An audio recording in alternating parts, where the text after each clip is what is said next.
Hey, it's Bill Simmons. I just wanted to make sure you were listening to podcasts on Spotify. Here's how you do it. First, search for your favorite podcast on Spotify's app. They have a library of over 750,000 pods at this point. So let's say you're searching for the Rewatchables or the Dave Chang Show or the Ringer NBA Show. Once you find them, click on the follow button. That's how you subscribe. Then click on those letters near the top of the app that say podcasts. All the pods you're following will pop up, separated by episodes, downloads, and shows. Wait, it gets better. On Spotify, you can adjust the speed of the pods to 7 different speeds. 0.5 times is the slowest. I actually sound drunk at 0.5. You can do 0.8 times, 1.2 times, which is my favorite. Everyone sounds like they just had a good cup of coffee. And then there's 1.5 times, 2 times, and if you're completely insane, 3 times. Anyway, Spotify's app connects directly to many of the best automobiles in the world. It even has a CarPlay feature. That's pretty cool. Best of all, it's free. Download Spotify on any device, and you're good to go. Should you be embarrassed that you're not listening to podcasts on Spotify? Well, I don't want to app shame you, but the answer, unfortunately, is yes. Make the move. Listen to podcasts on Spotify. Back to yours. I need support staff to clear the room. Stand up and walk. Now. Hello and welcome to The Watch. My name is Chris Ryan. I am an editor at TheRinger.com, and joining me on the other line, my vampiro from another mother, it's Andy Greenwald. Happy Monday. Hey, man. How's everybody doing? We did it. We got there. We got to Monday. Did we? Okay. It's Greenwald. It's Ryan. It's Kaya McMullen's birthday. Can we all applaud that for a second? Happy birthday, Kaya. I wish I had a soundboard so I could set off a bunch of air horns for Kaya. I wanted to thank Kaya for spending her birthday, with us, but then I realized that legally she has no choice. She has no choice. I mean, not just because, it's her job, but literally she has to be here. It's Kaya's birthday. It's Monday. Andy and I are here. We're going to talk a little bit about devs, maybe a little bit about the launch of Quibi, a lot about ZeroZeroZero, which Andy finished and which he teased on Twitter as the subject of today's pod. And then the second half of the show is my interview with one of the stars of ZeroZeroZero, the great Andrea Riseborough, who plays Emma Linwood on ZeroZeroZero and is absolutely dynamite on that show. So a packed show today. So excited about today's show. I'm glad that you said we would spend a little amount of time on Quibi. Only 7 minutes. That's it. I mean, that's the whole gestalt. You know what I mean? I feel like, Chris, I know all of us out here in Tinseltown are in our homes, flattening the curve together. But boy, the 9 seconds I was outside today, I could feel the energy in this town because of the launch of Quibi. I mean, just right now, all over Hollywood, in 7-minute cell phone increments, people are just feasting on content. Obviously, this is a story that we would have covered anyway, or we at least would have chatted about this, and we've brought up Quibi before. But for anybody who doesn't know, Quibi is the mobile video streaming service launched by Jeffrey Katzenberg and Meg Whitman. It's been talked about for a really long time. The whole idea is short-form video to be watched on your phone, both scripted and non-scripted, and news content that's about, I think, less than 10 minutes is the rule of thumb, less than 8 minutes maybe. And they launched with a full suite of products, with the full push of, I think 50 shows on launch. And it's there for people. But obviously, a lot of people have talked about this, but this was imagined for a world where people needed something to kill time online at the supermarket or watch for 5 minutes in their car before they went in to go pick up something at the drugstore. I'm going to jump in there for Joe Popcorn out on the street. And let me just say, the one thing that Jeffrey Katzenberg can go to the bank on is that people are waiting in line at the supermarket. I mean, again, I want to be very clear. If that is the greatest hardship that you or your family is facing at this moment, then, as I would say about mine, then we're all extremely fortunate. But that said, that Trader Joe's line, 6 feet apart, homie, that is no joke. I could use a couple quick bites of content for that.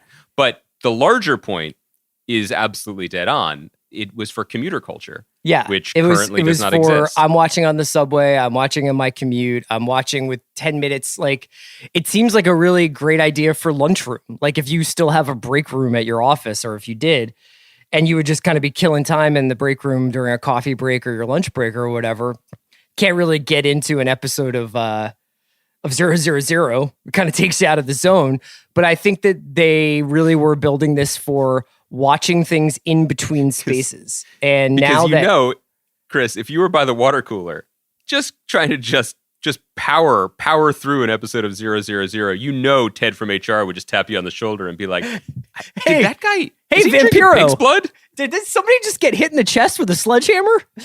That seems excessive. Yeah, this is not that. This is not that. Right. So I've watched a little bit of this. I checked out a couple of the shows. I specifically tuned in for Flipped because I enjoy the work of Caitlin Olsen a lot, and wanted to see what was going on there.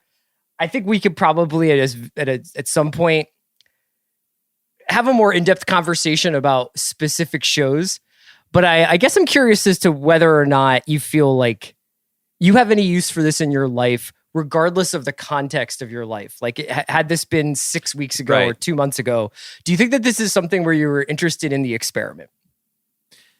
Definitely interested in the experiment. I mean, I think we had a pretty robust conversation about this at some point in the last few months, and I'm very curious about that kind of bespoke content that is attempting specifically to not just fill a hole in your day, if such a thing exists for some people, but more specifically, the hole in the screen, like fit the shape of the screen, fit the shape of the delivery device in a very intentional way. And I think even in that conversation, I was relating it to some of the experiences I've had in post-production recently, where we're making content, those of us who are making television, at the highest possible level without any control of, and by highest possible level, I didn't mean to sound vain. I mean in terms of the technical specs, but without any control over the device or how it's going to be received. Sure. Like even in the mix stage where we mixed every episode of Briar Patch, when we finished the finale, the guys were like, next time let's do it in Atmos, because they have the speaker set up there to mix an episode for the highest level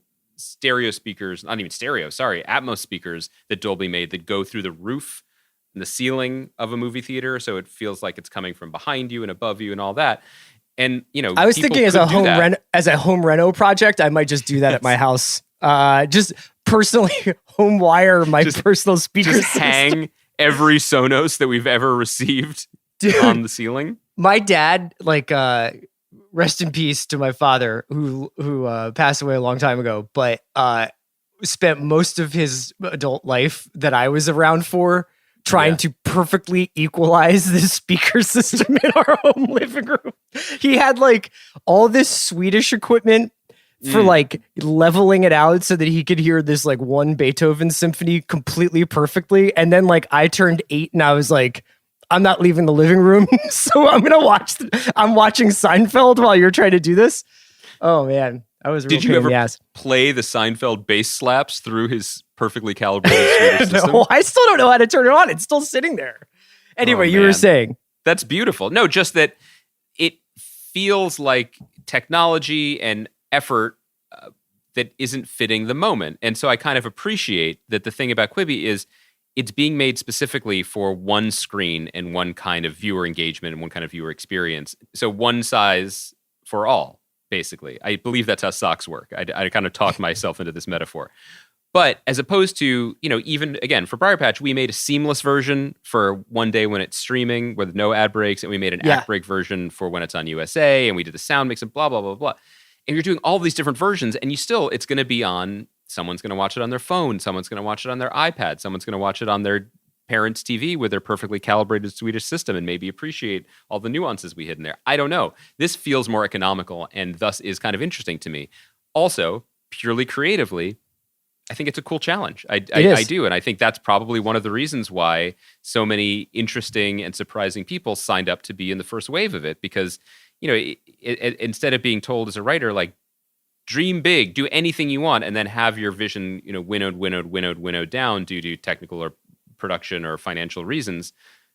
they're like, just fit it in this box, man. This is your challenge. It's like the 24-hour play festivals they used to have on college campuses. Well, and by used to, I mean when people went to college campuses. Yeah, I would say that not only do I think that the circumstances were there, the context was there for Quibi to be a successful thing because of how we watch TV in different ways on our phones in these in-between spaces. I actually think also like collectively our brains are getting around the idea of like shows can be something other than 30 minutes or 60 minutes and that shows can be lots of different things. If anything that we've been talking about the last 3 years stands out to me, it's the rise of that 30-minute dramedy, that the rise of that reconfiguring our minds around the idea that something emotionally resonant can happen in the course of 28 minutes or 32 minutes or whatever, whether we're talking about Fleabag or Atlanta or anything like that. So I actually went into this when I watched Flipped, which is the show with Caitlin Olsen and Will Forte. It actually like kind of works. You know, it's basically 3 or 4 jokes and then the episode's over. Structurally, it's just like the first 3 episodes that I watched of the show are essentially just the first 3 acts of a pilot for a sitcom. Right. You know, it's not like they're completely revolutionizing the form. I want to check out the Fugitive remake that they're doing. I kind of want to see The Most Dangerous Dame with my boy. Briar Patch's Brian Garrity. But the other thing that you speak to, I think, is really worth noting, and maybe it'll be worth tracking as they continue to develop content or as some things begin to sort of break free from the pack. Projects that were designed and written and created and produced specifically for Quibi, and those that were basically origami folded to fit into this box. One of those, and one that I'm also interested in checking out, is called When the Streetlights Go On, which was executive produced by, again, the Briar Patch executive producer, Chad Hamilton, who's Sam's producing partner. And that was something that was initially filmed, I believe, as a pilot for Hulu, and then refigured for Quibi. And so I'm kind of excited to see how did that change it? What did that make it? And do you feel the seams of what it used to be? Or is it a different experience to watch something broken up in the way that this is going to be broken up? There is a weird vibe when like I look at the lineup of shows though that feels very 2006 Fox, like 2006 Fox Channel. Like I keep waiting for there to be like a Kevin Bacon show about an invisible medical examiner or something. Like that. Are you writing this down? But you know what I mean? Like when you would watch edit that out, save that when for you would be ourselves. watching like 24 or something or American Idol, and then there would just be these ads for shows, and you were just like, she's a sentinel cyborg killer who also wears tube tops. You know, the other thing that I would say though that makes this a little bit different from where we've been before is that we are coming up. This is the third of these streaming services and the launches of them, which were, nearing the end, I think, of the major players entering into this world. And Jeffrey Katzenberg might argue that Quibi isn't intentionally going up against Netflix because it's a different thing. But let's, for the sake of this argument, say that it's all part of these new launches.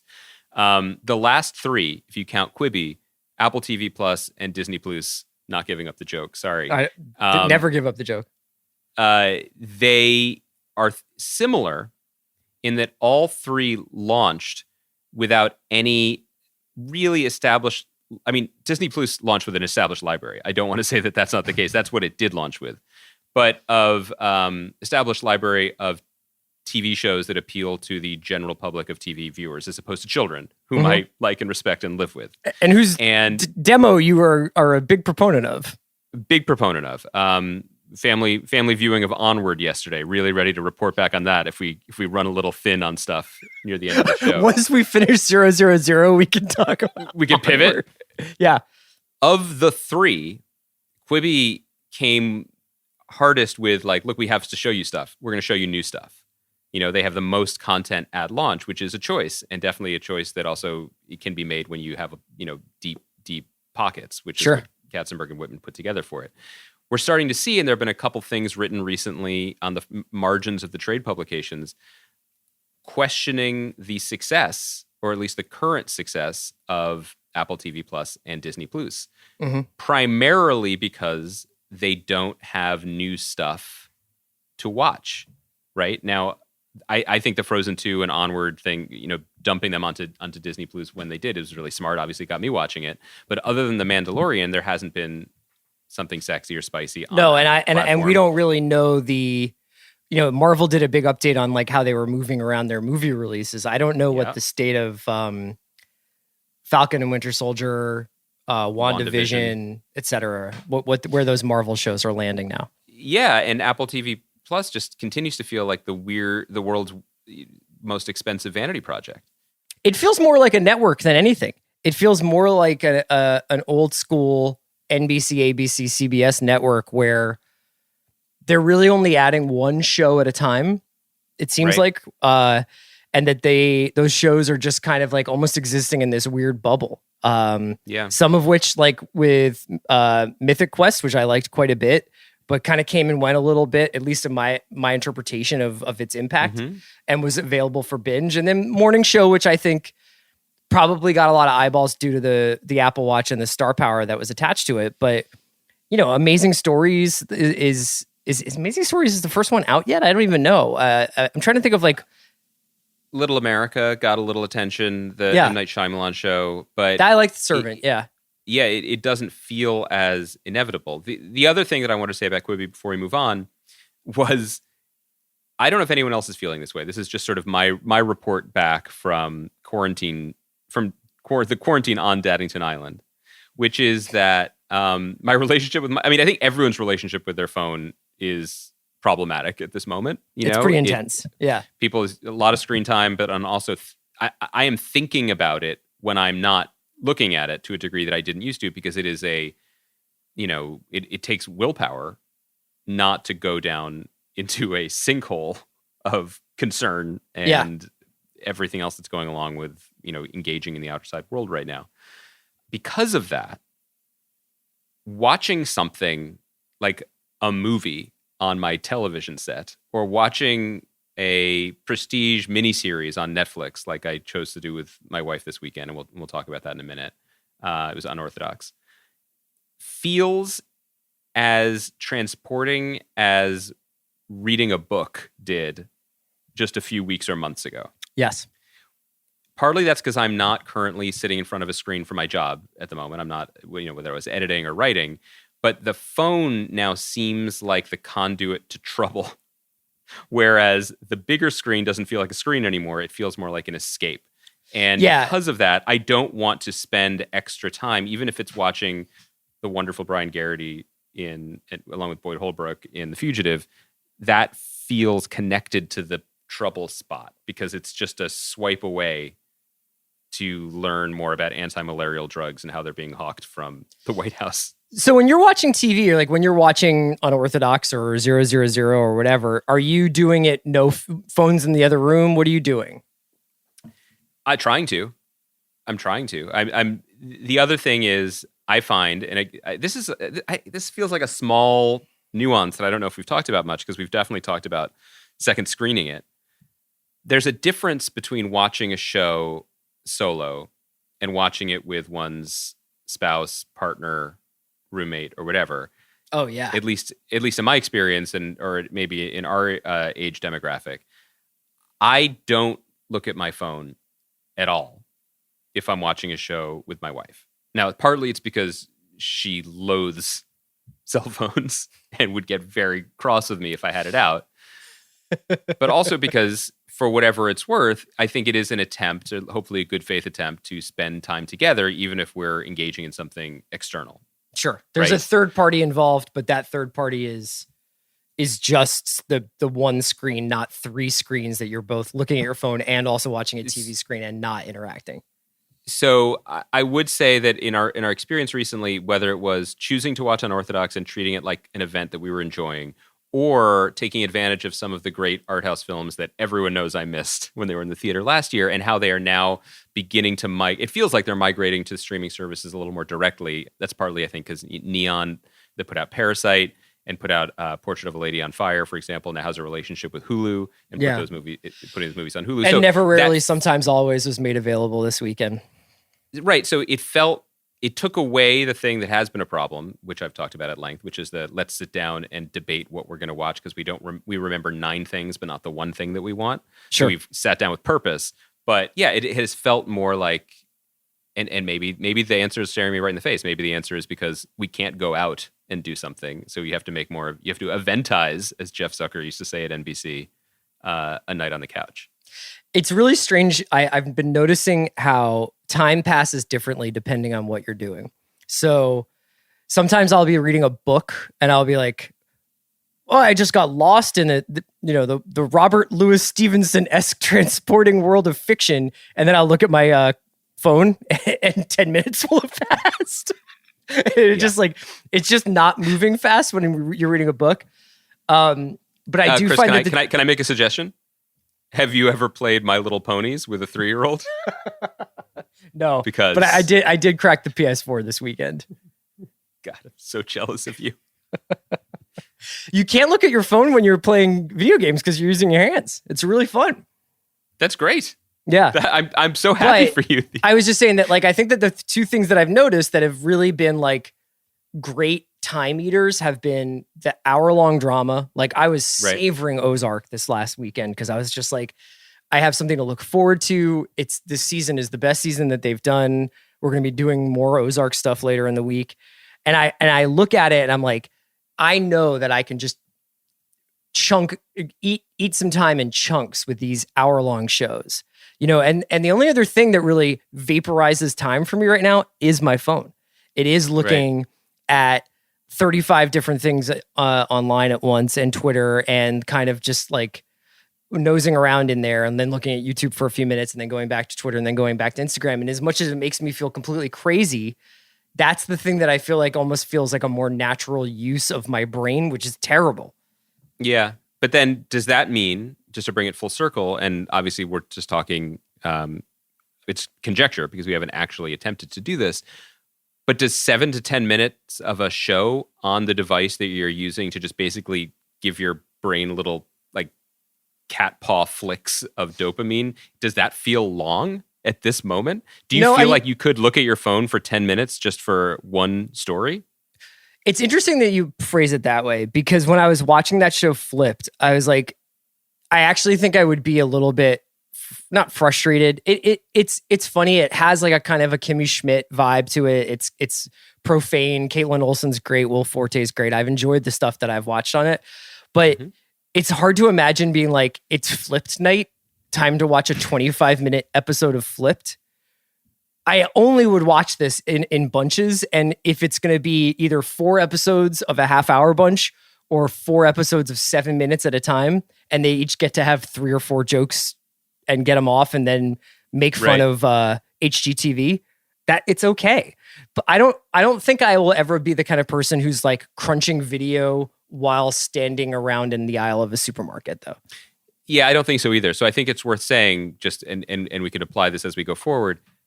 I agree, because I don't think that I am the content consumer that is targeted for this. Yeah. That said, I am very, very, very much in the market for some time, for some length agnostic programming. I think, you were saying, I think the best example of it exactly is the one that you made about how the 30-minute form has felt more malleable and more emotionally exciting. And satisfying in a lot of ways over the last few years.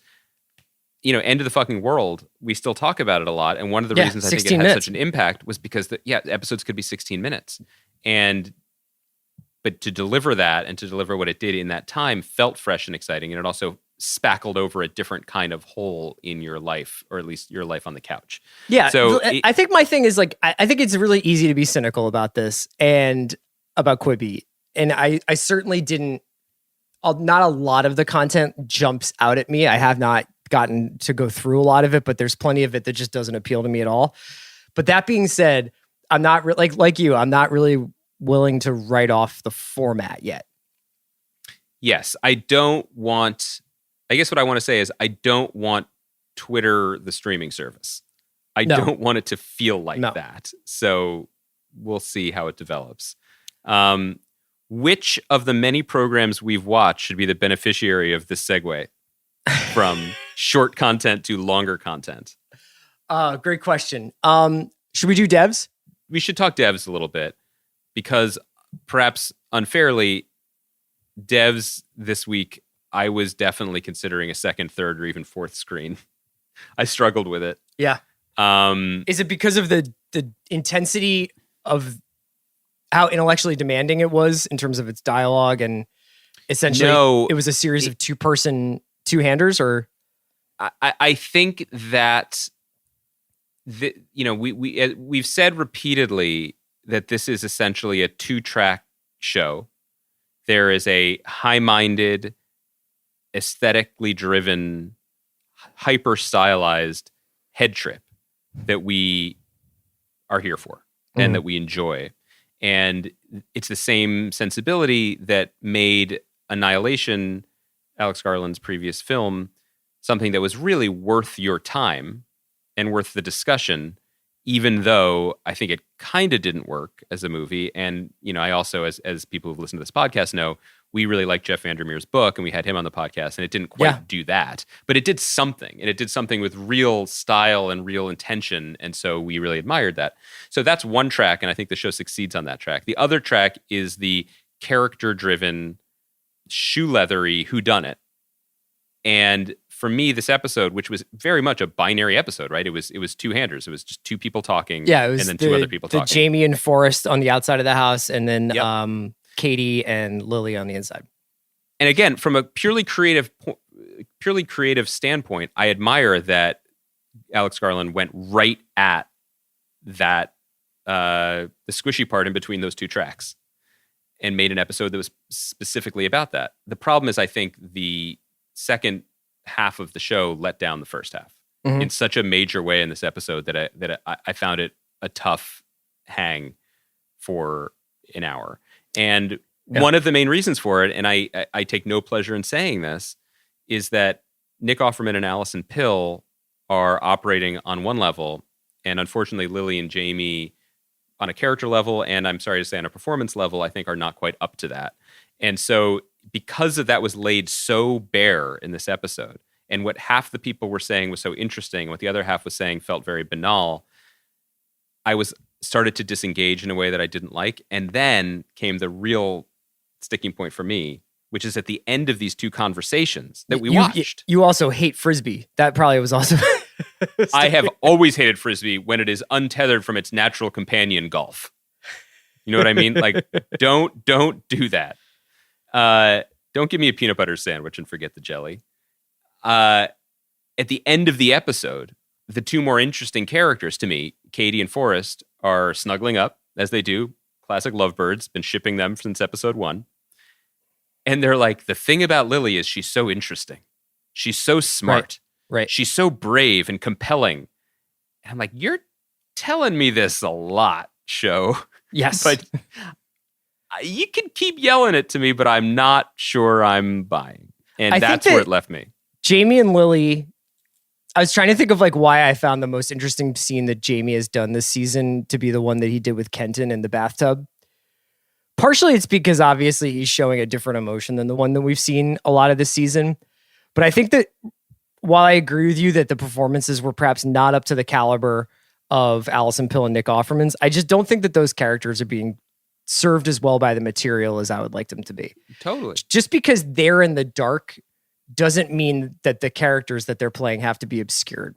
And I know that they've tried to give Lily a little bit of backstory. And for all I know, we're going to find out in a week or two a lot of stuff about these characters that will explain some of the blankness of the performances.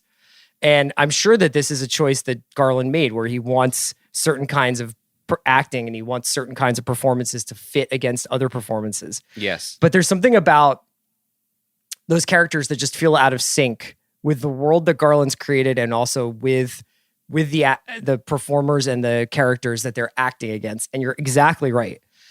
To spend the last 5 or 6 minutes talking about Lily's bravery, talking about Lily's intelligence, her instincts, all this stuff is just kind of like that's telling and not showing. You know what I mean? I think if you're going to ask somebody to sit across the table from Allison Pill and all of her dialogue is going to be like, what do you mean? How do you mean that? you can't then turn around and be like, this person's really sharp. I'm really liking what I'm getting from this person. It's just a strange bit of writing.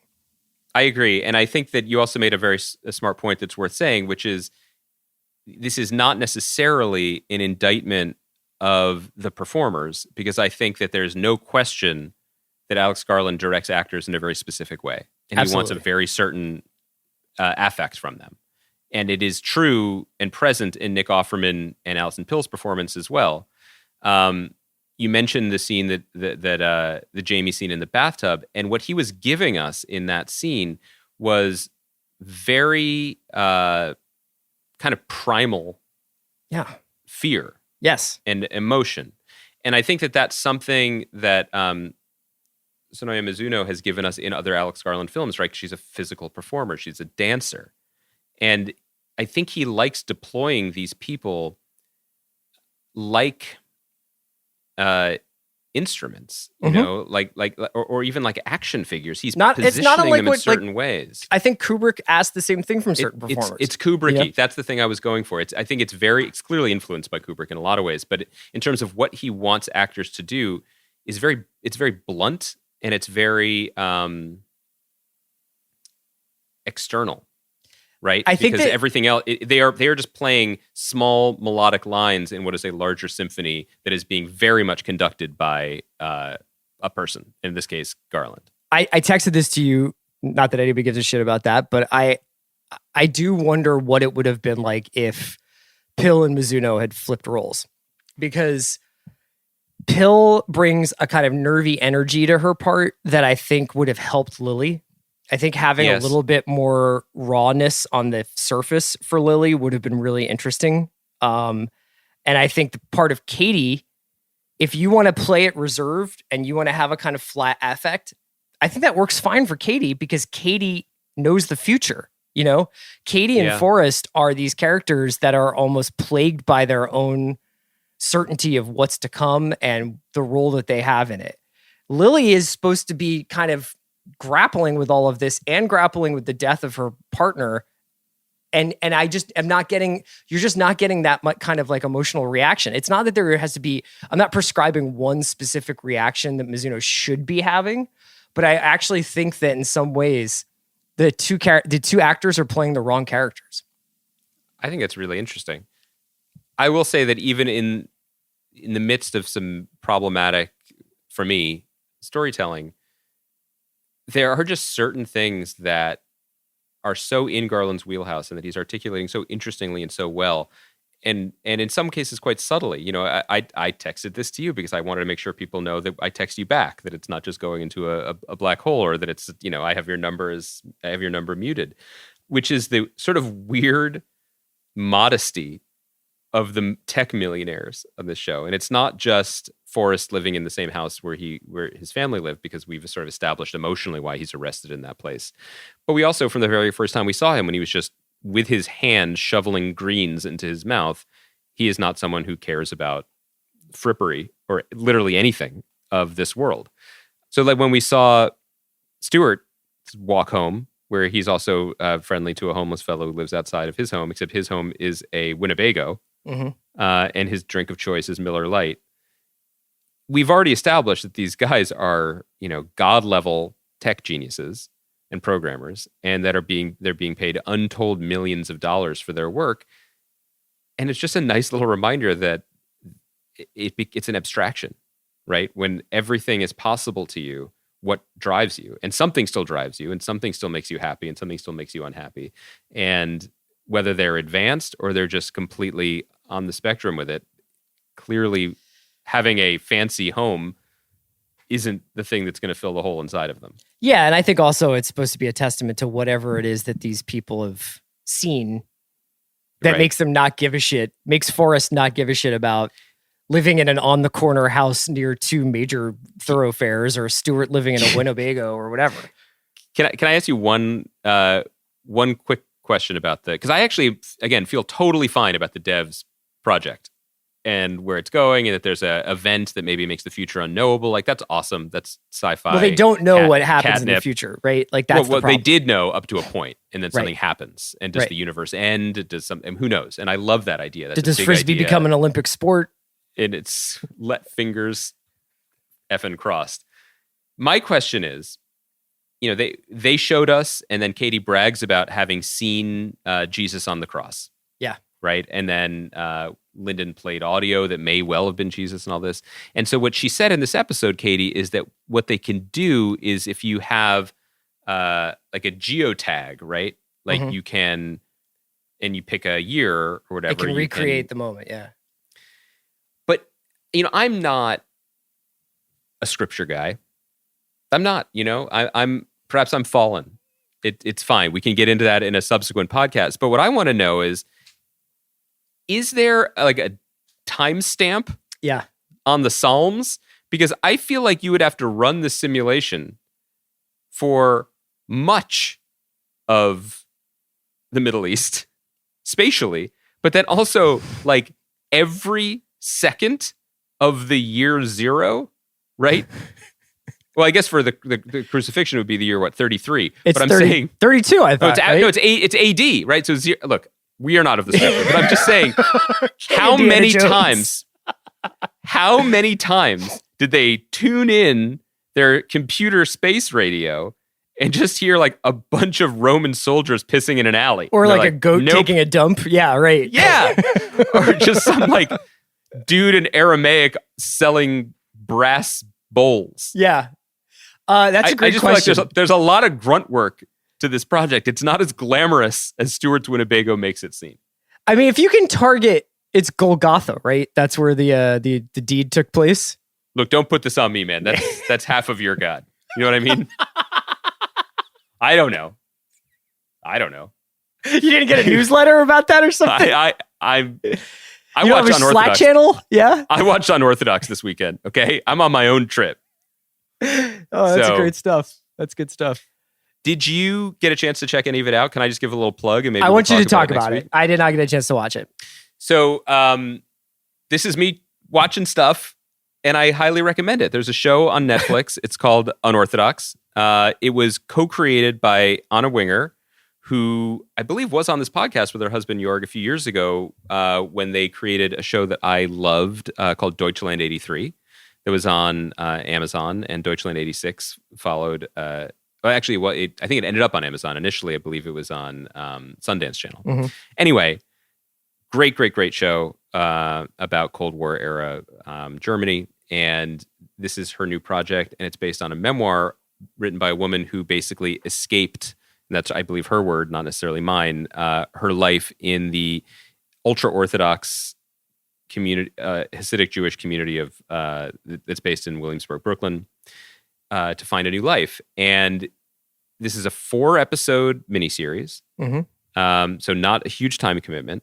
And it is both wonderfully done, like really skillfully done. It has a star-making performance by an Israeli actress named Shira Haz, who plays the main character, Esty, who is a 19-year-old recently married and escapes, basically, just books out on her husband and her husband's family and the entire community to Berlin, where her mother, who had already been kicked out of the community, lives, and where she tries to figure out herself and the modern world. And then she is pursued by her husband, whose name is Yankee. Can't wait to talk to you about Yankee Hive, and his boy's cousin Moishe, Oh, wow. who's fallen but has come back and is chain smoking and like gambles and says that when you're on the road has its own Torah, so you can live a little bit differently. It directed brilliantly by Maria Schrader, who people who did watch Deutschland 83 might remember as the co-star of that show. She's the very elegant Stasi boss, and she directed all 4 episodes of this. It's so, the production values in Berlin and in Brooklyn are so high, but it is. I mean, it's what great art for the screen can do, which is show you a world you don't know. Yeah. And I have just already made it quite plain for people who didn't know that I am Jewish, but I am not ultra Orthodox. I do not know really much about that world. You don't even know, though for we lived- instance, exactly where Jesus was crucified. Again, they're not as concerned with that as you may think. That's not really their whole trip. But I'm sure they wouldn't be uninterested. But, this is a community that is in Brooklyn, near where we used to live and hang out, and it's a completely other world. So is it set world. in it's modern set? Yes, but it jumps back a little bit back and forth in Estee's life, where it begins with her fleeing, and then we see the backstory of her marriage, or her arranged marriage, and everything that went on in the marriage bed, and all these details. But it's also just a really skillfully told story, and a very compelling 4-hour watch. This is also, we'll talk about it maybe in a week or so if people have a chance to catch up, if people want to check it out. I'll say that it was also a perfect tonic, and this is our segue here.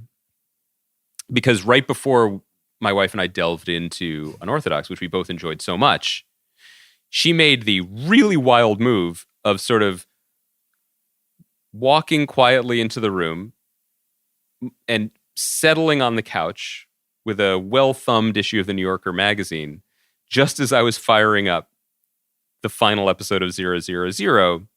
My favorite episode of TV this year. Which begins with a biblical bloodbath at a child's birthday party, which led me to, again, since this is mostly just us repeating text chains, text Chris the words, "No disrespect to our friends who made Coming to America. It's a shame what they did to that clown." And so she didn't need to say anything. Like, I think she looked up from Talk of the Town and gave me a look that really only, this many years of marriage can fuel. So much was said in this moment. Nothing verbal. But what was communicated to me was, this is how you choose to spend your time. Right. I have been getting a lot of the same looks. So we switched on Orthodox, but let me just tell you, Chris, and those of you who tuned in for 000 Talk, yes, it is how I choose to spend my time, and I don't regret a second of it. So let's set this up a little bit. I have obviously been banging the drum for this show for a while. Mm-hmm. I was very interested in it coming out. If for those who haven't been listening to the pod for the last couple of weeks, 000 is a show on Amazon Prime. It's a co-pro with Sky and Canal, and I think a couple of other places. And it stars Dane DeHaan, Andrea Riseborough, Gabriel Byrne, a remarkable actor named Harold Torres. And it is one of the most violent things I've ever seen on television. So it's not an easy watch at all, but it is essentially the story of one blockbuster cocaine deal told from the perspective of the buyers, the sellers, and the brokers. So, it's being sold out of Mexico, transported through New Orleans on a ship to Italy. So that's the sort of chain of events. But that only tells like a minimal amount of the story. And Andy obviously has finished this. So for the conversation that we're going to have is going to be spoilers. So we'll talk about things that happen in this series. But before we do, I do want to put a caveat on something you said, which was about the violence. And yes, maybe we shouldn't have. We did joke about the sledgehammer to the chest. That does happen in the show. I would actually argue that it is a different kind of violence, because when you say that it's very violent, which it is, I think it creates a certain expectation. I would argue that it's more tasteful and in many ways less salacious than something that was more borderline respectable like Boardwalk Empire. And I intentionally would compare them because when watching this, your adrenaline gets up. Your brain kind of, if you like this sort of entertainment, locks into a certain mindset that maybe it's not the one that you have when you're walking down the street, back when we used to be able to walk down streets, which is you're riding and chasing the highs of shock and retribution and, debts being paid. And you're sort of expecting a body count, Yeah, there's like a required, there's almost a required amount of violence per episode in something like Boardwalk. But I think this show accomplishes something very subtle that I think that Roberto Saviano, who wrote the book this is based on, has tried to do with Gomorrah and other things, which is basically show an unvarnished and rough world, but try to make the viewer or the reader or even the recreational drug user who doesn't even know about his work feel complicit in it in a way that you kind of can't wash off or turn off.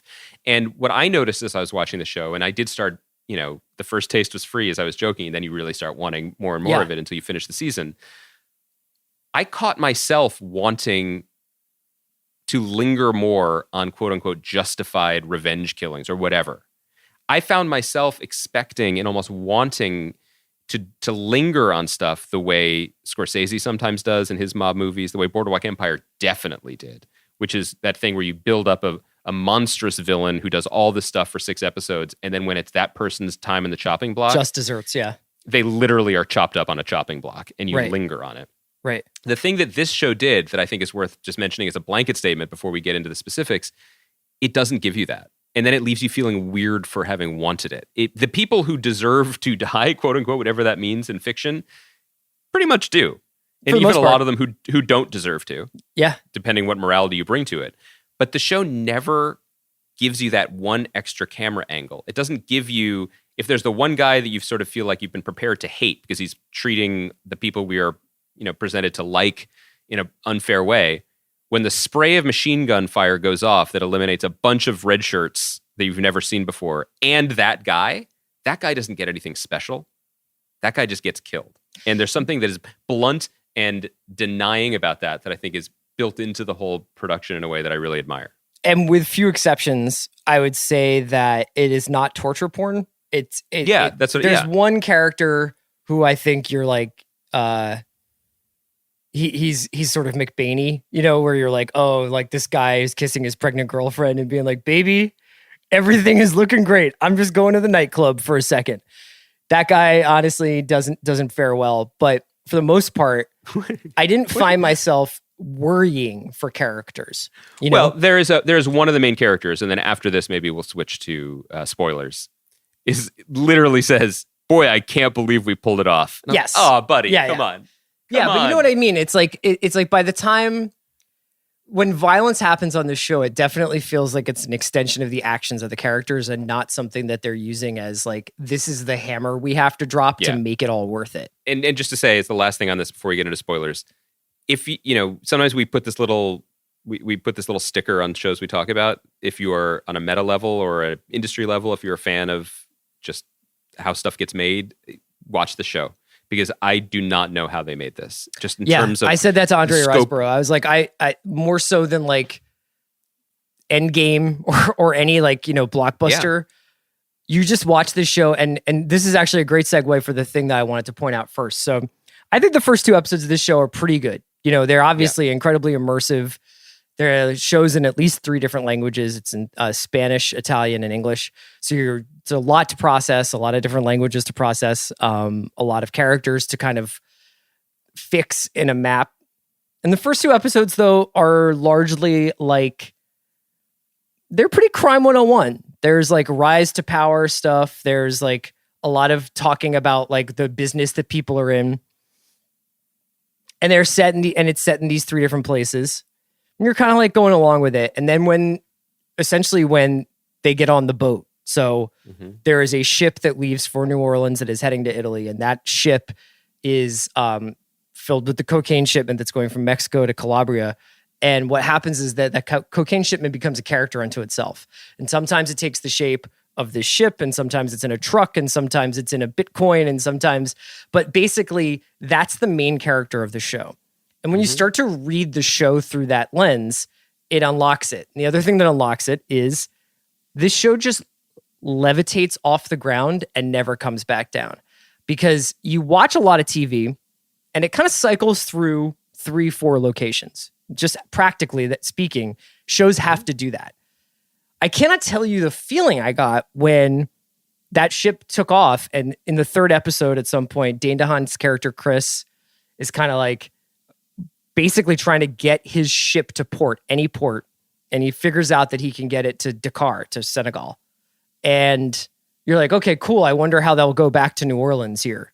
Yeah. And you're like, no, the show itself is moving to Senegal. And then the show itself moves through North Africa, through Mali and through the desert. And then the show itself moves through Casablanca. And then the show itself, and it just, that propulsion and that feeling like there are literally no borders to the way that they're telling the show, in the same way that there are no borders to this industry that's right in front of our eyes, but we don't see, is one of the most miraculous things I have seen on TV in a long time. It's truly transporting. And I think that's one of the things that might make the show appeal to people who don't necessarily have the same, who don't like to hum the same tunes that we tend to hum in our creative passions. When I tweeted that we were going to be talking about this, our pal, Philadelphia podcaster, and Spike Eskin was like, I fired it up and I'm enjoying it, but it's pretty funny how instantly I knew that this was a Chris Ryan show. And it's true. But I think that TV's ability to, through these co-productions, through the expanded budgets, through the expanded imagination that we exist in now, it can show us parts of Africa. Now, again, I do not mean to say that this is a travel show or that this is a culturally representative show that is like going to be an ambassador to get people out into the markets and ports of North Africa. Although there's some aspects of them that I found compelling. But the show, as a connoisseur of lots of different kinds of wrestling, I can see you getting really in. Yes, there are many wrestling options in this. It took us places, and it cast people, and it brought, the sheer number of worlds that this, as you said, this shipment, the star of the show, touches, is fascinating and disturbing on a geopolitical level, and compelling on a dramatic level, but on a creative level, it's really exciting and exhilarating to observe the way that they took that ethos into the production of the show to the best of their abilities and really took us on a trip. So the show itself follows a Mexican special forces soldier named Manuel, the Linwood family, which is essentially the children of the Linwood family, played by Andrea Riseborough and Dane DeHaan, Chris and Emma. And then a Calabrian mafia, intergenerational Calabrian mafia sort of power struggle going on. And in each one of these things, there's basically the theme that unites all three stories is this idea of getting rid of the old guard for the new, and whether or not that the thing that gets rewarded in this world is more brutality, more violence, more unfeeling approaches to this trade, or whether or not it can still be operated in certain old ways, like with Don Minu, who is the kind of paternal figure of the Italian mafia, and is his grandfather living in a bunker in the mountains, and his grandson is essentially making a move against him because it's his generation's turn. He wants to take over. And in some ways that happens in each setting. The Manuel character who makes a move against his own special forces commander and then later against the actual cartel that he's working for is essentially like, I am on a mission from God. I have the skills that no one else has because I've been trained as a special forces soldier, and I've decided that I will take this over. The same thing actually winds up being true for Emma at the end of the show, because she's the person who's able to essentially sublimate any emotional reaction she would have to the deaths of her father and brother to complete the shipment and then continue the business. And in some ways, the Don Minu character does the same thing. It's just that he's going against the younger people rather than the other way around. Well, the bigger question I think that goes beyond it, and the show discovers and presents to us, and I think the characters to some degree discover it themselves if they didn't already know, and Don Minu being the one who already knew. Capitalism crushes everything else. That is what this show is about, and it takes the form of extra-legal drug trafficking. But ultimately, it is just the convenient frame to hang a very modern morality in which only the money matters. Yeah. And that is where everyone lands on this. It's not, it's certainly not family. It's not bonds of, I wouldn't say Manuel and our boy, Officer McBain. I wouldn't say they were friends, but they were compatriots, partners to a degree. And that's something that is mentioned at least a couple times. And Manuel, for however he is able to feel any kind of emotion, it seems to be coming out in some way in his ongoing relationship with the widow and the unborn baby. Ultimately, none of it matters. And you think about the people who come along the way and those who take on either enormous, outrageous personal risk to their bodies, to their health, to their futures, to their lives. Some don't come back from it. I'm thinking about specifically like the fixers, like Omar the fixer in Africa and other characters. All of them have run the numbers to some degree, and it's worth it for an amount of money. There is a dollar figure attached to every single thing in this, and only Don Minu seems fine with that, you know? Yeah. Then when they get to the North African desert and they kind of come across the jihadi group who's running transport across the region, even that jihadi group, true believers, can be bought for a price. Yeah, and are willing to, and again with maybe a different exchange rate, but are willing to trade family. Yeah, for larger business causes. Absolutely.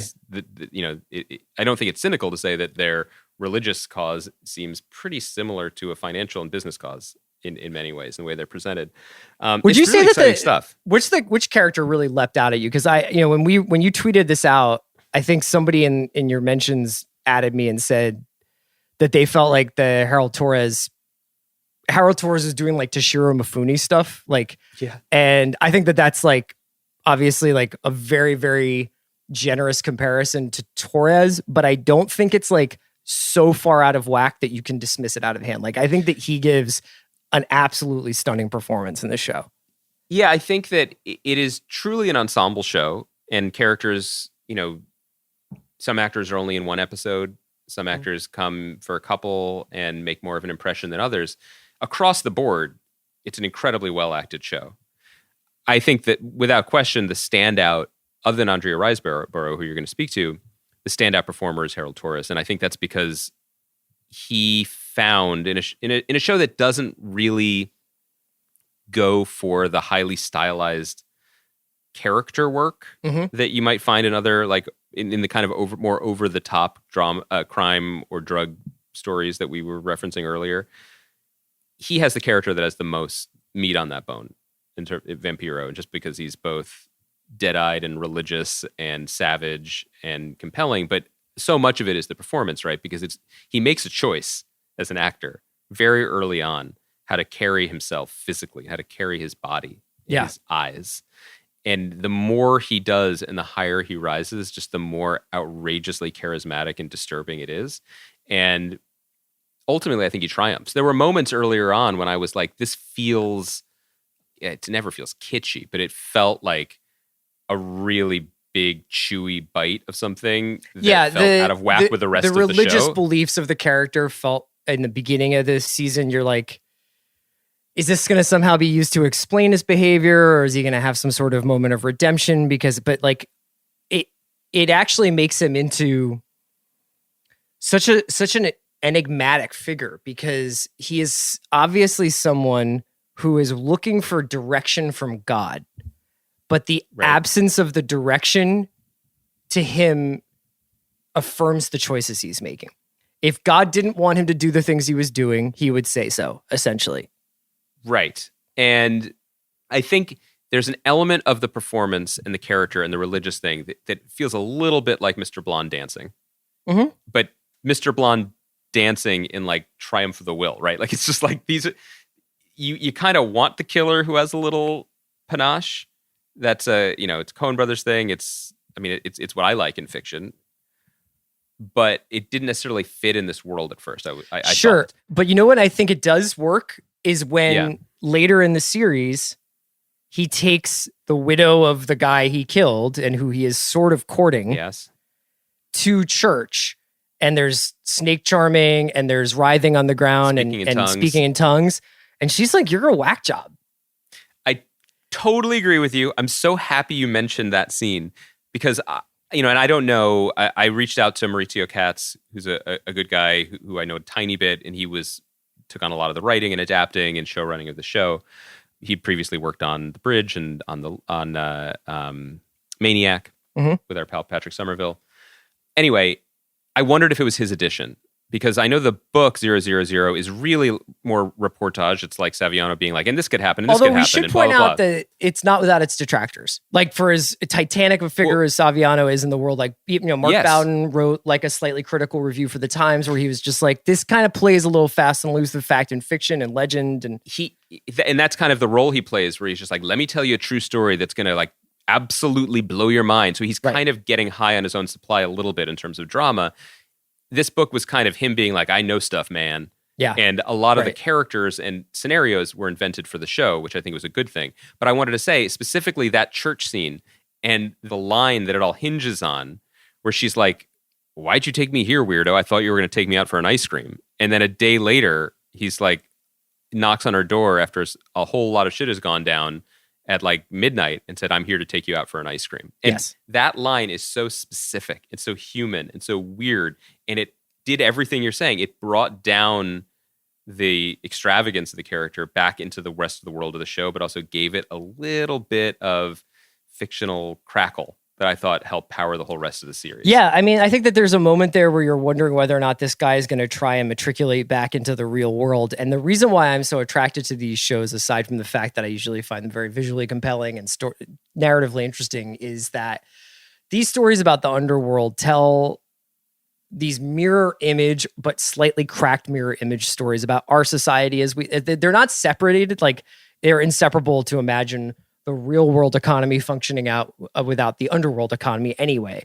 But when you watch these things take place, there are almost these morality plays where everything is heightened, all the emotions are jacked up, all the consequences are jacked up. But what's really interesting is when you see people try to straddle both worlds. And for a second there, it seems like Manuel is trying to have it both ways. He's trying to live this life as a cartel enforcer. His group of characters are obviously very based on like the Zetas and, you know, these guys who had special training by the Mexican army and became the muscle for cartels. And you think for a second, is this guy going to really try and become a father? You know, and what he realizes about himself is he at least has the awareness about himself to be like, I'm not of this world. Like, I can't take her for ice cream. I can't be a dad. I can't hang out. I'm the guy who executes people at bus stops.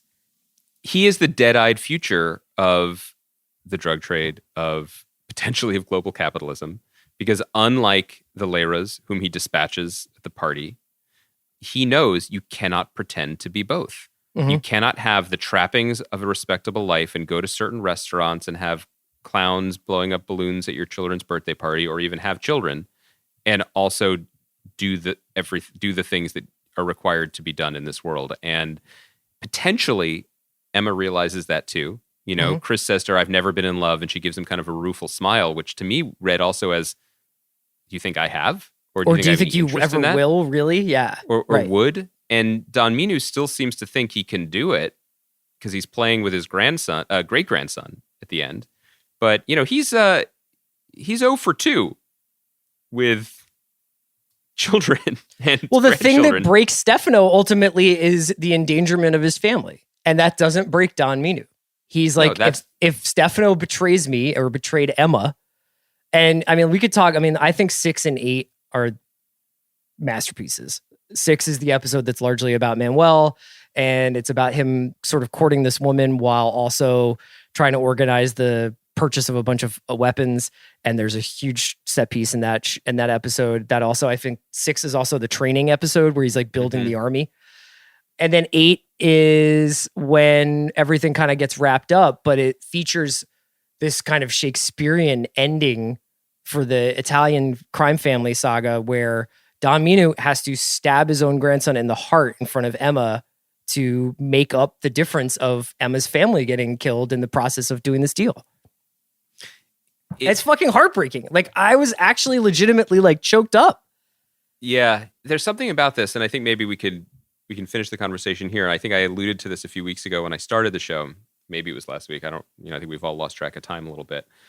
People are seeking different kinds of entertainment in this particular global moment, and I was hesitant, and I think you were hesitant to recommend it because of, you know, this being really kind of stressful to some people. Our friend Alexa Fogel, who will hear us talking about this, the casting director of so many brilliant shows, including Plot Against America, which is out now, and we should check out, has been emailing us basically being like, "I can't watch the show at night because it stresses me out too much." Yes. Weirdly, I did not get stressed out watching this show. And take it a step further, there's the scene in the desert with the jihadis where Chris is on one side of the car and the jihadis that he's with are praying, and he takes out his hearing aid. And it's actually a beautiful moment of filmmaking because it's not surprising you, which is a crazy thing to say.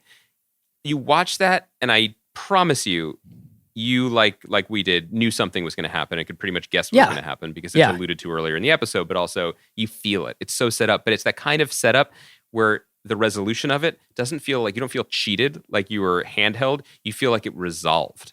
Yes. You know, there's a confidence in the story that it's telling throughout. And maybe that's why I felt, maybe it's the Shakespearean element of it that you're speaking to.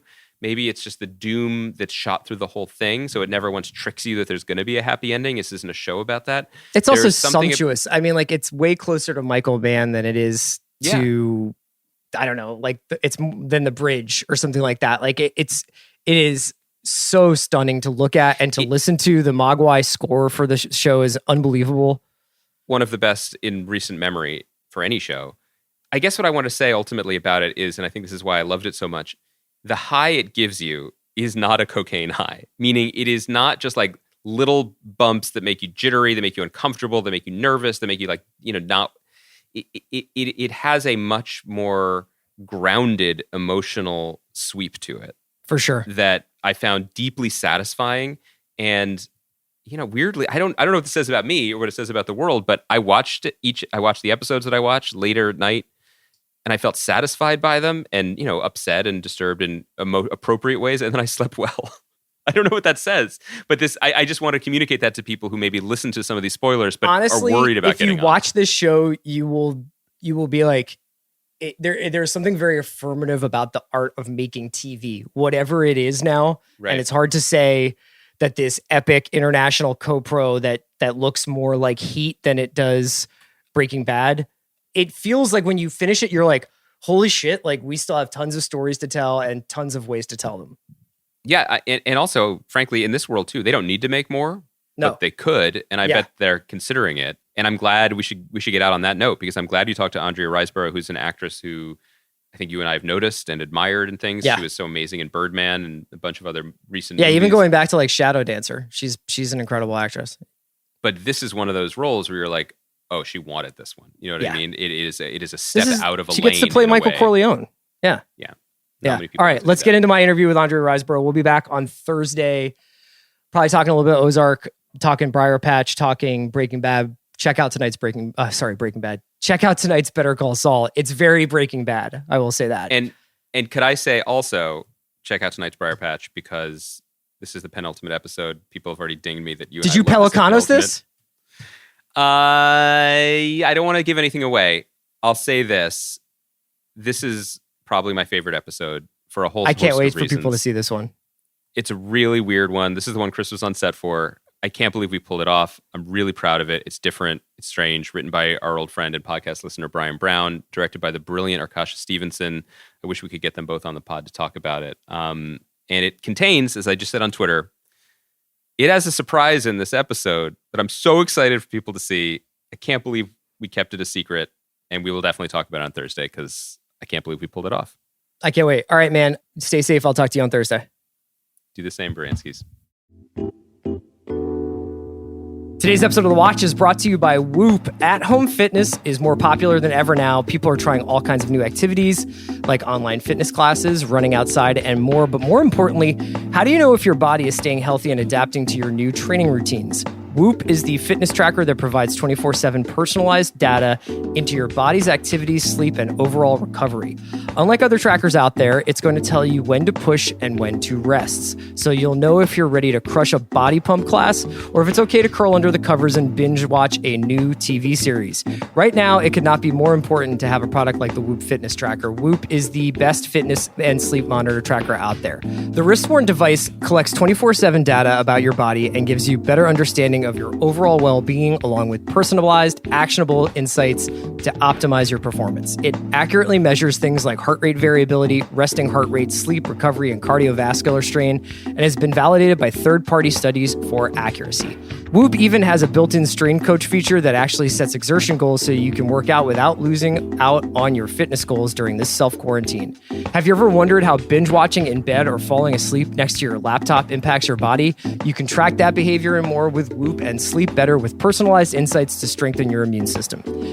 Optimize your sleep and performance with Whoop, train smarter, and don't get out of shape while you're stuck at home. For our listeners, Whoop is offering 15% off with the code WATCH at checkout. Go to whoop.com, that's WHOOP.com, and enter WATCH at checkout to save 15%. Sleep better, recover faster, and train smarter. Optimize your performance with Whoop. I'm so honored to have on The Watch today Andrea Riseborough, who's one of the stars of ZeroZeroZero, which is a show on Amazon Prime right now, based on a book by Roberto Saviano, directed in part by Stefano Solimo, who we've talked about a lot on the pod as big fans of Gomorrah and Sicario, Day of the Soldado. And Andrea, I'm so excited to have you. You're incredible in this show, and I've been such a big fan of your work. I think going back to like Shadow Dancer is when I first was like, who is this? Yeah, so was I. Well, I know that it's crazy times, so I really appreciate you taking time to call in. How have you been coping with the staying at home stuff? You know, it's fucking horrible what's happening. Can I swear? Yeah, absolutely. Thank you. That's very freeing. It's one of the staples of our podcast is elaborate uses of profanity. So go for it. I'm very good at swearing. It's one of the staples of my communication. So, yeah, I feel a bit like as fucking horrible as everything it is that is happening, it's a strange pause button we've all hit. Yeah. You know, it's a strange, reflective time. Well, you know, in terms of the show, in terms of ZeroZeroZero, I think that I didn't have any trepidation. I've watched it over the course of about the last 2.5, 3 weeks, I think, maybe a little bit. I watched the first episode or two a while back, and then really got into it over the last 2 or 3 weeks. And at first, I think I was a little hesitant because I was like, you know, it's when it's so bleak outside, do you want to go on a really bleak journey with a piece of art or pop culture? And I found myself completely transported by it, like really almost not escapist. It wasn't escapism, but I found myself so immersed in the world that everyone created with the show. I wanted to just to get into ZeroZeroZero. I was wondering, just for our listeners, I have like a sense of it, but can you tell me a little bit about how you got involved with the project? Because it seems like such a huge commitment time-wise, and somebody like you seem very prolific. So you had to make a choice to give up upwards of 2 years of your life for this. Yeah, I mean, I think it was the end of 2017 when I met Stefano. Stefano and I were texting the other day, and he was like, it's like a terrible B movie outside. You know, he's in Italy right now, right in the thick of it. So I'm in contact with everyone. Because we spent a year and a half of our lives together making this thing. And we shot in 5 different countries, and it really was an international undertaking the like had not really been part of. I'd say even with a studio movie, because a studio movie, there are so many sets in a studio movie, and it tends to be kind of, you shoot in 1, 2, or 3 places, and it's very contained. Whereas everything in ZeroZeroZero that was shot, other than one location, is the actual location. Right. And just to achieve that in itself, following the shipment of cocaine around the world, was I think, something that none of us had bargained for. It was such a vast, sprawling piece. We'd have, sometimes 2 or 3 units in different countries, working at the same time, and 3 different directors. But yeah, it was the end of 2017 when I met Stefano, and I met him and we talked a little about the character, and I think Roberto Saviano is really a fantastic, such an unusual writer. And I was excited about Stefano because of Gomorrah, and I've really, really loved his work on Gomorrah. And so we sort of started the conversation then, and then we met again. And I wanted to, the next time I met Stefano, I wanted to know certain things. I wanted to understand whether this trade that we may or may not all realize we all stand on the shoulders of in some sense. Sure. Was going to be depicted as sort of sensational, titillating, glamorous trade, or whether the aim was to show a mother of 3 putting cocaine in a factory, a more realistic version. I feel like I've watched sort of epic drug sagas, or any kind of, other than Gomorrah. I feel often there's something, if you're really honest about it, that's pretty enticing. Mm-hmm. I agree with that. what I loved about this and what I really wanted to, and what I hoped Stefano wanted to achieve with this was that it was, when you look at the cocaine trade, you actually don't want any part of it at all. It's a sort of manifestation of a lot of people's greed, pain, fear, wanting to get to the top of their own society, and he really assured me that that's what he wanted, and that was kind of the beginning of 2018, and then we started shooting it in March of 2018, and now here we are sharing it with the world. Yeah. You mentioned the sort of globetrotting nature of the production, and I know that you've over the last few years started producing some of your own work. Was there ever a moment, because when you watch the show, and I watch the show more so than almost, like watching Avengers or something, I just can't understand how you made this. Like, I can't understand how you guys did this. And when you would show up to set, were there any like holy shit moments when you would show up and just say, I can't believe we're shooting here? Every day. Yeah. It was possibly only one period of time which sort of wasn't like that.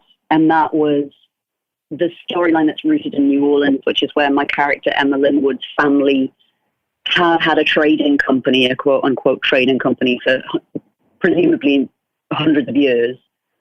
And that was a really interesting part of the story for me because I wanted to imagine what they'd traded in the past, how dirty their hands were, how in acceptance or denial of what the cargo was they were. That period was really in and around the house, the family house, and it's where we started, and it felt very contained. It's hard to even describe. It was life-changing. It was a life-changing job. In the middle of this job as well, I filmed the Grudge franchise that I did. Yeah. I filmed the Lana Scherfig film, The Kindness of Strangers, which we opened at Berlin the year before last. And we had hiatuses where we needed to get permits, and, the thing was so vast and sprawling and epic that we were dealing with permits in 5 countries all over the world, at once. And a really sensitive subject matter as well. So, of course, people really needing to know exactly what the show is going to be about and exactly how their country is going to be depicted. And that almost reflects your character's kind of journey. It was this constant sort of trying to fix situations, trying to work on the fly to sort of push this ship and then these trucks and then, across the globe. I think as Emma starts off, she's not, she's dutifully maintaining the family business. And she really is the one person who is holding it together. Toward the end of her father, Edward Linwood's career, played by Gabriel Byrne, he's almost basking in the glory of what he's created more than he's actually invested in the day-to-day. He's slightly gotten out of touch with how Emma keeps the logistics of this shipping company running. And so in the beginning, I think she really feels like she's keeping her head above water in a sense. I think she becomes power hungry in a really understandable way. There's a lot of grief. She loses people. I don't want to say too much without talking about them. I was going to save the sort of spoilery stuff for the end of our conversation, but I did want to talk about that. Right. But I think rather than facing that, she faces the task ahead, and she steps forward in the world in the way that she thinks she'll be respected, which seems to work. She begins to need that. She begins to need that power. Yeah. I almost see that these 8 episodes, in a sense, it's like a portrait of the beginning of a dawn. And I would say, going off that thought, I would say that in the final episode, your character basically goes through the entire Michael Corleone Godfather arc in about 25 minutes. I mean, she loses a loved one in Morocco. She exacts her revenge and delivers her shipment in Italy. And then she completes this transaction in Mexico in one of probably the most memorable scenes I'll see on television this year, easily. That final interaction with Manuel in Monterey. And I was wondering if you would be able to talk me through it, because your character, whereas Dane's character, I think, has a lot of externalized, like, here are the sort of things that my character is grappling with. Your character, it's almost like backloaded so that it's at the very end that we kind of see Emma emerge from all of this as almost a new person, as a different person. But did you see it that way, or did you see Emma as always having this in her, and these events just were sort of galvanizing? It's a tough question, I think, because my job's sort of to approach it from the inside out, psychologically.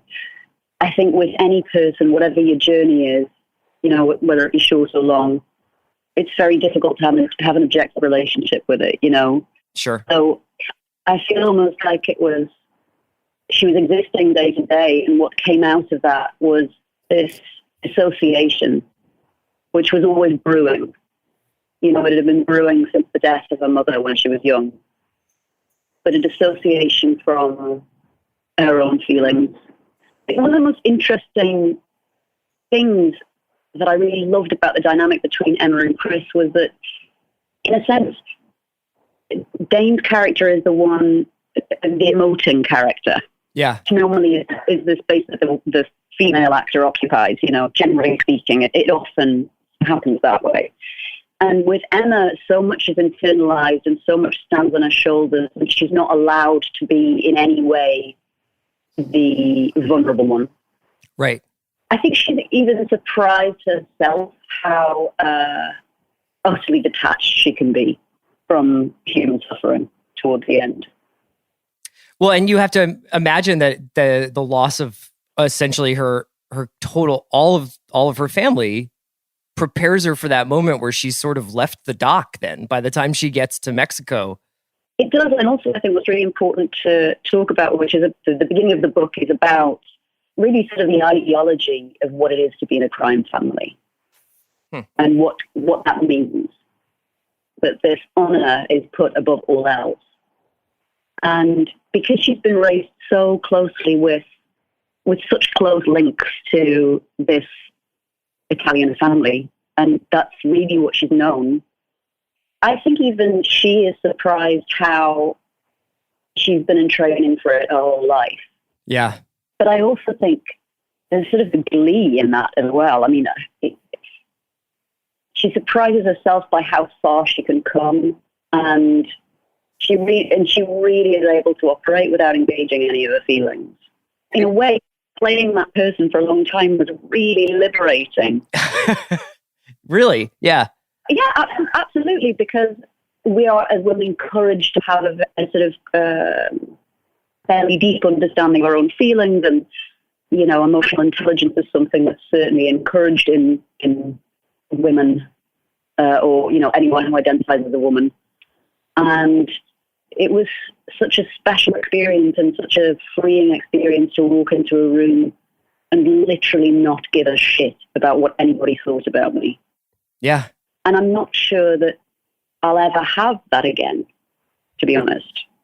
Well, I mean, it's hard to imagine you ever having to do a scene between two dead bodies on a love seat while talking to a Mexican special forces officer. But that moment in the final episode, and there's a couple of things that you do in there. I mean, first of all, the way that they stage it is essentially like this fucked up Caravaggio painting with you in between these bodies. Took 2 weeks. That one scene took 2 weeks. Are you kidding me? No. That must have been so grueling. I mean, I also imagine that at a certain point, gallows humor has to come into play, right?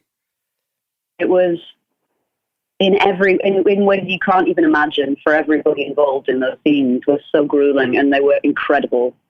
They were really, really incredible. But yeah, I mean, there were literally bodies on the floor for a week. And everyone was getting up and having breaks and taking care of, but for the people who didn't move a muscle in that scene, it was challenging. Actually, that shot, I think, reminded me more of when we shot Birdman. It reminded me of Birdman. Yeah. Because we were perfecting this one scene for such a very long time, and it was so many rites of passage cobbled together in this one sequence. And the amount of times that we walk through it versus the amount of takes that we actually end up with, there was a huge disparity. Yeah, I'm sure. Yeah. Because I was curious about some of the reactions that Emma had. I mean, she kind of gives Manuel this little, you give this little smirk when he hands you his phone number. And then when you're walking out of the Leira's mansion, you just let out this smile to one of the teenage vampiros. And I don't want to ruin the magic, but I was just wondering if you could walk me through sort of what you were kind of formulating, because part of it's so amazing is we don't get the explanation for what Emma's thinking other than she immediately sets up a next bit of business to do with Manuel. But with those two gestures that you do, I mean, I love you knocking the balloons out of the way as you're walking down this hallway, but that sort of smirk you give Manuel and then the actual smile you give the teenage soldiers as you're walking back to your SUV, I was just like, what the hell is she thinking? It's so magical. I think I'd rather allow everyone to sort of have their own experience with that than totally break it down, if you'll forgive me. No, that's fine. I was just curious. Yeah. Lovely that you're interested. But what I can say is one of the things that I really love about my job, I suppose, is the idea that if you're in an extraordinary situation as a human being that you may never have been in before, nor may you ever be in, one of the things that I've found I've learned most in this mindset is you have no idea how you'd respond. If I truly imagine being in that situation, apart from anything else, I don't really remember what happens in between action and cut, Sure. in those kinds of scenes anyway. But I could never anticipate reacting the way that I react, which is always odd. No, but that's a perfect way of putting it. Yeah. Maybe that's why the scene works so well. Perhaps that's what maybe at odds with what we've come to expect from film language, from emotional film language. And that's something that really keeps me going in my work always, just the idea that none of us really know how we'd respond. And I don't know if that's how I'd respond. But what I can say is if I put myself far enough into it, all sorts of crazy shit comes up, Yeah. And that's worth exploring because like everything in life, like when we talk about grief as human beings, something that that's where we all have a commonality. Grief expresses itself in such wonky ways that you wouldn't imagine. It comes out sideways and backwards and all at the wrong time, and it's not linear, and you want to control it, but you can't because it's so all-encompassing, And I feel like any deeply emotional situation or potentially dangerous situation stirs up so many things you wouldn't expect often. Well, that's been the case for me trying to play different characters in these situations, Actually, Shadow Dance is a wonderful example of that. I very much thought it would be wonderful if Colette wore a red coat, which is the most eye-capturing, least conspicuous thing you could possibly want to wear. But if you're really saying to the world, there is absolutely nothing to look at here, then you're not scared of wearing a red coat. Right. Well, I just think that the choices that you made in this show are so fascinating, and they're so enigmatic and charismatic, but they don't ever distract from the actual sort of thrust of the story itself. And it's such a unique piece of work. And I just wanted to thank you so much for joining us today and taking time out of your day to call in. I really, really, it's wonderful people feeling like they've been taken on this international journey with this thing that we created over this period of time. It's really amazing to share it with people. I'm really, really glad you enjoyed it. Yeah, thank you so much for making it. Andrea Riseborough, thanks so much for joining The Watch. Thank you.